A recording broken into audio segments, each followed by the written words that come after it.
ਸਤਿ ਸ਼੍ਰੀ ਅਕਾਲ ਬੱਚਿਓ, ਨਮਸਤੇ, ਜੀ ਆਇਆਂ ਨੂੰ। ਸਵਾਗਤ ਹੈ ਤੁਹਾਡਾ ਇੱਕ ਵਾਰ ਫਿਰ ਮੇਰੇ channel learning Punjabi with Mohita ਵਿੱਚ। ਸੋ ਅੱਜ ਪੰਜਾਬੀ ਲਰਨਿੰਗ ਦੀ ਕੜੀ ਵਿੱਚ ਜੋ ਅਸੀਂ ਅਗਲਾ ਚੈਪਟਰ ਕਰਨ ਜਾ ਰਹੇ ਹਾਂ, 12ਵੀਂ ਕਲਾਸ ਦਾ ਜਿਹੜਾ ਅਸੀਂ ਨਾਟਕ ਕਰ ਰਹੇ ਹਾਂ ਸ਼ੋਭਾ ਸ਼ਕਤੀ, ਜਿਸ ਦੇ ਕਿ 3 ਐਕਟ ਨੇ। ਪਹਿਲਾ ਐਕਟ ਮੈਂ ਕਰਾ ਚੁੱਕੀ ਹਾਂ, ਅੱਜ ਅਸੀਂ ਦੂਸਰਾ ਐਕਟ ਪੜਾਂਗੇ। ਸੋ ਪਹਿਲਾਂ ਇੱਕ ਨਜ਼ਰ ਮਾਰ ਲੈਂਦੇ ਹੈ ਇਸ ਨਾਟਕ ਦੇ ਪਹਿਲੇ ਐਕਟ ਵਿੱਚ। तो इस नाटक 'ਚ ਅਸੀਂ ਦੇਖਿਆ ਸੀ, ਅਸੀਂ ਮੁੱਖ ਪਾਤਰ ਦੇਖੇ ਸੀ। ਸ਼ੋਭਾ ਸ਼ਕਤੀ ਨਾਟਕ ਪਹਿਲਾਂ ਤਾਂ ਲਿਖਿਆ ਹਰਚਰਨ ਸਿੰਘ ਦਾ ਹੈ। ਮੁੱਖ ਪਾਤਰ ਜੋ ਹੈ ਨਾਇਕਾ ਹੈ ਉਹ ਸ਼ੋਭਾ ਹੈ। ਸ਼ੋਭਾ ਦੀ ਮਾਂ ਹੈ ਸ਼ਾਂਤੀ ਦੇवी, ਜੋ कि ਹਾਊਸਵਾਈਫ ਜਾਂ ਘਰ 'ਚ ਰਹਿਣ ਵਾਲੀ ਹੈ। ਫਿਰ ਉਸਦੇ ਪਿਤਾ ਜੀ ਨੇ ਦੀਨ ਦਿਆਲ ਕਪੂਰ, ਜੋ ਕਿ ਰਿਟਾਇਰਡ ਇੰਜੀਨੀਅਰ ਨੇ ਪਰ ਬਹੁਤ ਹੀ ਝਗੜਾਲੂ ਸੁਭਾਅ ਦੇ ਨੇ। ਫਿਰ ਸ਼ੋਭਾ ਦਾ ਭਰਾ ਆ ਜਾਂਦਾ ਹੈ ਸਤੀਸ਼ ਕਪੂਰ, ਜੋ ਕਿ ਬਹੁਤ ਹੀ ਸਮਝਦਾਰ ਹੈ। ਫਿਰ ਸ਼ੋਭਾ ਦਾ ਪਤੀ ਆਂਦਾ ਹੈ ਰਮੇਸ਼, ਜੋ ਕਿ ਪੇਸ਼ੇ ਤੋਂ ਇੱਕ ਵਕੀਲ ਹੈ। ਫਿਰ ਲੀਲਾ ਹੈ। ਫਿਰ ਇਸ ਦੂਸਰੇ ਐਕਟ ਵਿੱਚ ਹੁਣ ਆ ਜਾਏਗਾ ਸ਼ੋਭਾ ਦਾ ਬੇਟਾ ਵੀ ਹੈ ਕਮਲ। ਸੋ ਪਹਿਲਾ ਐਕਟ, ਜਿਹੜੇ ਤਿੰਨੋਂ ਐਕਟ ਨੇ ਦਿੱਲੀ ਵਿੱਚ ਵਾਪਰੇ ਹਨ, ਦਿੱਲੀ ਦੀ ਘਟਨਾ ਹੈ ਸਾਰੀ। ਦੂਸਰਾ ਜਿਹੜਾ ਐਕਟ ਹੈ ਉਸਦਾ ਸਮਾਂ ਹੈ 1951 1951 ਦਾ। ਜਿਹੜੀ ਰੁੱਤ ਹੈ ਉਹ ਪਤਝੜ ਦੀ ਹੈ। ਵਕਤ ਸਵੇਰੇ 9 ਵਜੇ ਦਾ ਹੈ। ਸਥਾਨ ਦਿੱਲੀ। ਔਰ ਝਾਕੀ ਕਿੱਥੋਂ ਦੀ ਹੈ? ਰਮੇਸ਼ ਦੇ ਘਰ ਦੀ, ਯਾਨੀ ਕਿ ਸ਼ੋਭਾ ਦੇ ਪਤੀ ਦੇ ਘਰ ਦੀ। ਪਹਿਲੀ ਝਾਕੀ ਕਿੱਥੋਂ ਦੀ ਸੀ? ਸ਼ੋਭਾ ਦੇ ਪਿਤਾ ਦੇ ਘਰ ਦੀ। ਹੁਣ ਸ਼ੋਭਾ ਨੇ ਆਪਣੀ ਮਰਜ਼ੀ ਨਾਲ ਵਿਆਹ ਕਰਾਇਆ ਰਮੇਸ਼ ਨਾਲ, ਜਿਹੜਾ ਉਸ ਸਹਿਪਾਠੀ ਸੀ। ਉਸ ਨਾਲ ਉਸਨੇ ਲਵ ਮੈਰਿਜ, ਪ੍ਰੇਮ ਵਿਵਾਹ ਕਰਾਇਆ। ਕੋਰਟ ਵਿੱਚ ਜਾ ਕੇ ਕਰਾਉਂਦੀ ਹੈ, ਪਿਤਾ ਦੇ ਖਿਲਾਫ ਕਰਾਉਂਦੀ ਹੈ। ਹੁਣ ਵਿਆਹ ਹੋ ਚੁੱਕਾ ਹੈ, ਵਿਆਹ ਨੂੰ 3-4 ਸਾਲ ਹੋ ਚੁੱਕੇ ਹਨ। ਸ਼ੋਭਾ ਦਾ ਬੇਟਾ ਕਵਲ ਜਿਹੜਾ ਕਿ ਪੈਦਾ ਹੋ ਚੁੱਕਾ ਹੈ।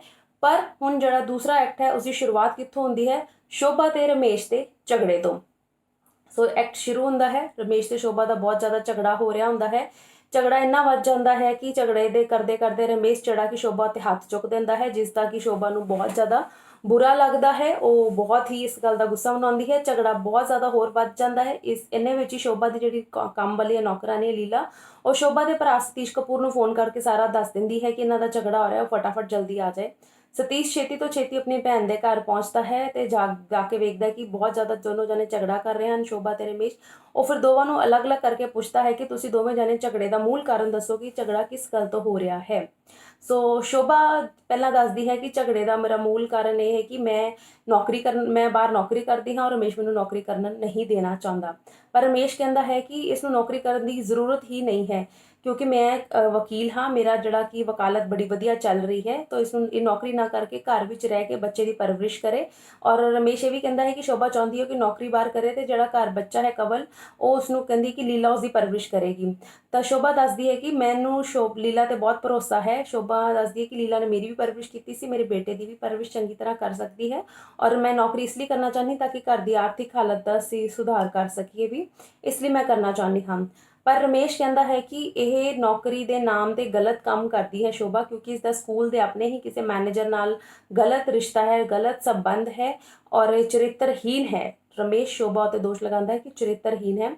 ਤੇ ਸ਼ੋਭਾ ਕਹਿੰਦੀ ਹੈ ਕਿ ਅਗਰ ਮੈਂ ਚਰਿੱਤਰਹੀਨ ਹਾਂ ਤੇ ਇਸ ਦੇ ਖਿਲਾਫ ਕੋਈ ਵੀ ਅਗਰ ਸਬੂਤ ਹੈ ਤਾਂ ਦਵੇ ਵੀ, ਦਿਖਾਏ ਵੀ। ਸਤੀਸ਼ ਵੀ ਇਹੀ ਗੱਲ ਦੀ ਹਮਾਇਤ ਕਰਦਾ ਹੈ ਕਿ ਜੇ ਤੇਰੇ ਕੋਲ ਕੋਈ ਸਬੂਤ ਹੈ ਉਸਦੀ ਭੈਣ ਦੇ ਚਰਿੱਤਰਹੀਨਤਾ ਦੇ, ਚਰਿੱਤਰਵਾਨ ਨਹੀਂ ਹੈ ਔਰ ਚਰਿੱਤਰਹੀਨ ਹੈ, ਉਸਦਾ ਕੋਈ ਸਬੂਤ ਹੈ ਤਾਂ ਦੇ। ਲੇਕਿਨ ਰਮੇਸ਼ ਦੇ ਕੋਲ ਕੋਈ ਵੀ ਸਬੂਤ ਨਹੀਂ ਹੁੰਦਾ। ਉਲਟਾ ਸ਼ੋਭਾ ਰਮੇਸ਼ ਦੇ ਚਰਿੱਤਰ ਬਾਰੇ ਕਈ ਪ੍ਰੂਫ ਜਾਂ ਕਈ ਸਬੂਤ ਦੇ ਦਿੰਦੀ ਹੈ ਕਿ ਜਿਸ ਤੋਂ ਪਤਾ ਲੱਗਦਾ ਹੈ ਕਿ ਰਮੇਸ਼ ਦਾ ਬਾਹਰ ਕਿਸੇ ਹੋਰ ਪਰਾਈ ਔਰਤਾਂ ਨਾਲ ਸੰਬੰਧ ਹੈ। ਫੋਟੋਆਂ ਕਈ ਸਾਰੀਆਂ ਉਹ ਜਿਹੜੀ ਸ਼ੋਭਾ ਆਪਣੇ ਭਰਾ ਨੂੰ ਵਿਖਾਉਂਦੀ, ਜਿਸ ਤੋਂ ਪਤਾ ਚੱਲਦਾ ਹੈ ਕਿ ਰਮੇਸ਼ ਦਾ ਬਾਹਰ ਕਿਤੇ ਸੰਬੰਧ ਗਲਤ ਔਰਤਾਂ ਨਾਲ ਹੈ। ਸੋ ਬਹੁਤ ਜ਼ਿਆਦਾ ਆਪਸ 'ਚ ਲੜਾਈ ਕਰ ਰਹੇ ਹੁੰਦੇ ਹਨ। ਤਾਂ ਸਤੀਸ਼ ਕਹਿੰਦਾ ਹੈ ਕਿ ਵਾਰੀ ਮੈਨੂੰ ਤਰੀਕੇ ਨਾਲ ਇੱਕ ਜਿਹੜਾ ਤੁਸੀਂ ਦੂਜੇ ਉੱਤੇ ਬਲੇਮ ਜਾਂ ਦੂਸਰੇ ਦੋਸ਼ ਲਗਾ ਰਹੇ ਹੋ ਦੱਸੋ। ਸ਼ੋਭਾ ਜਿਹੜੇ ਕਿ ਜੋ ਦੋਸ਼ ਲਗਾਉਂਦੀ ਹੈ, ਉਹ ਪਹਿਲਾ ਦੋਸ਼ ਲਗਾਉਂਦੀ ਹੈ ਸ਼ੋਭਾ 5-6 ਦੋਸ਼ ਲਗਾਉਂਦੀ ਰਮੇਸ਼ ਉੱਪਰ। ਇੱਕ ਕੁਐਸਚਨ ਵੀ ਬੋਰਡ ਦੇ ਉੱਪਰ ਆ ਸਕਦਾ ਹੈ ਕਿ ਸ਼ੋਭਾ ਨੇ ਕਿੰਨੇ ਦੋਸ਼ ਲਗਾਏ ਰਮੇਸ਼ ਉੱਪਰ ਔਰ ਕੀ ਦੋਸ਼ ਲਗਾਉਂਦੀ ਹੈ।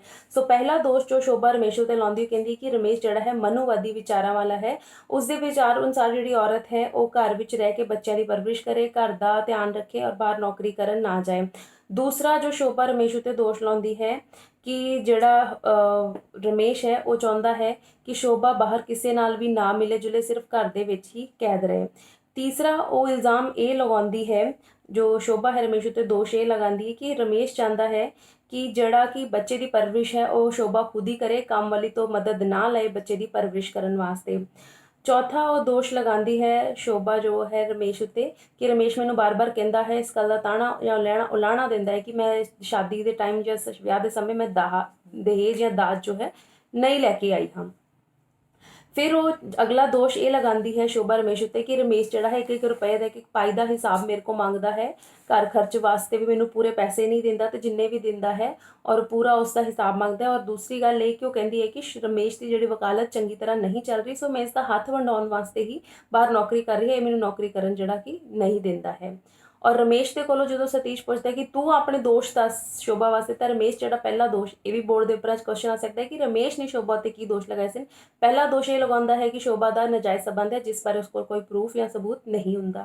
फिर दूसरा इल्ज़ाम वो शोभा उत्ते लगाता है कि शोभा जी झगड़ालू जिद्दी सुभाव की है, बहुत ज़्यादा गुस्से वाली है, बदतमीजी नाल गल करती है, इसनों सलीके नाल रहना नहीं आता। दूसरा दोष ये लगाता है। इस तो इलावा रमेश के कोल कोई होर दोष लगाने की होर कुछ दोष लगाने वास्ते उस कोल नहीं होंदा, क्योंकि असल विचों सब झूठ ही बोल रहा होंदा है। तो जदों रमेश के कोल कोई सबूत नहीं मिलता तो वो थोड़ी नीवी पा जाता मतलब उसको शर्म आ जाती कि उस कोल कोई सबूत नहीं मिले, और उल्टा शोभा जो है रमेश के खिलाफ कई सारे सबूत दे देती है। इन्हें ही रमेश जो कि वकील है उसने घर में अपना दफ्तर खोलिया होया है और उसनों कोई मिलन वास्ते आ जाता है, तो रमेश का मुंशी आके दसदा है कि थानू कोई मिलन वास्ते आया है। रमेश उस व्यक्ति और एक औरत और एक आदमी आए तो उसनों उन्होंने मिलन वास्ते जो कि है चला जाता है।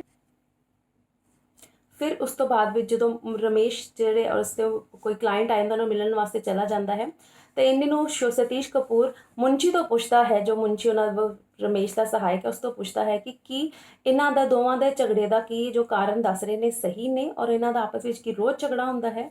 तो मुंशी शोभा के सुभाव की तो जिस सूरत सीरत की दोनों की बहुत तारीफ करके कहता है कि शोभा चरित्रहीन नहीं बल्कि चरित्रवान है।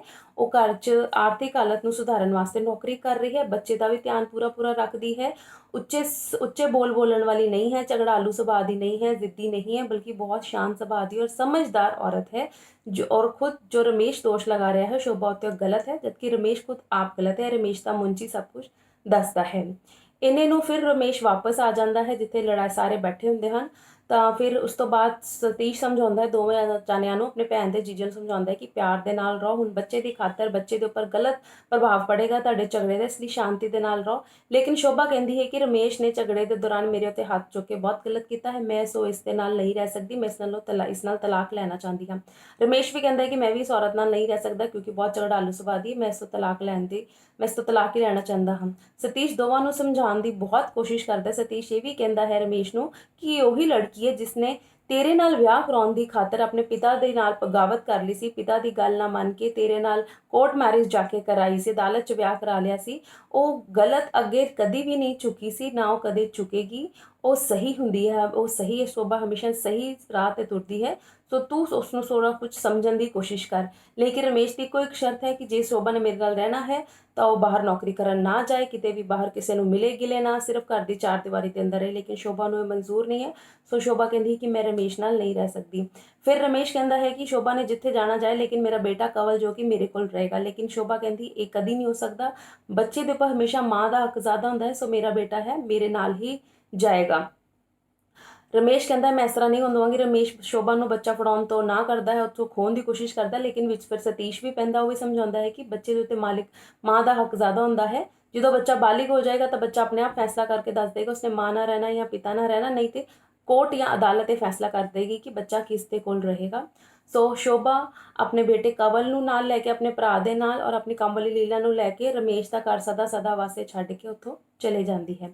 सो ये सी शोभा शक्ति नाटक का दूसरा अंक या एक्ट। पहले एक्ट असीं वेख्या कि शोभा ने अपने पिता का घर छड्डिया रमेश नाल विआह कराउण वास्ते, अपने पिता के खिलाफ जाके कोर्ट मैरिज कराई। दूसरा क्योंकि पहले एक्ट विच भी शोभा नूं दबाउण की कोशिश की सी उसके पिता ने, वो नहीं दबी। दूसरे एक्ट विच फिर रमेश जो उसका पति है जिस नाल उसने लव मैरिज कराई उसनूं दबाउण की कोशिश करता है, पर शोभा नहीं दबदी। और शोभा के उत्ते क्योंकि रमेश ने हाथ चुकिया उसके चरित्र पर शक लगाया, इसलिए शोभा जो कि रमेश का घर सदा सदा वास्ते छड्ड के उत्थों चली जाती है। इस नाटक का नाम ही है शोभा शक्ति। इसके अर्थ इत्थों हौली हौली सारे क्लीयर हो रहे हैं कि औरत अपने हकों वास्ते किस तरह लड़ सकती है, किस तरह गलत के अगे झुकदी जो कि नहीं है। सो उम्मीद कर रही तुहानूं दूसरा एक्ट भी चंगी तरह समझ आ गया होगा। अगली वीडियो में मैं तीसरा एक्ट लैके आवांगी जो कि इसका लास्ट होएगा, इस दी एंड होएगा नाटक का। सो अगर तुहानूं कोई भी चीज़ नहीं समझ आई, कोई क्वेरी है, कोई क्वेश्चन है, तुसीं कमेंट बॉक्स में लिख सकते हो, मैं उसनूं हल करने की पूरी कोशिश करांगी। धन्यवाद।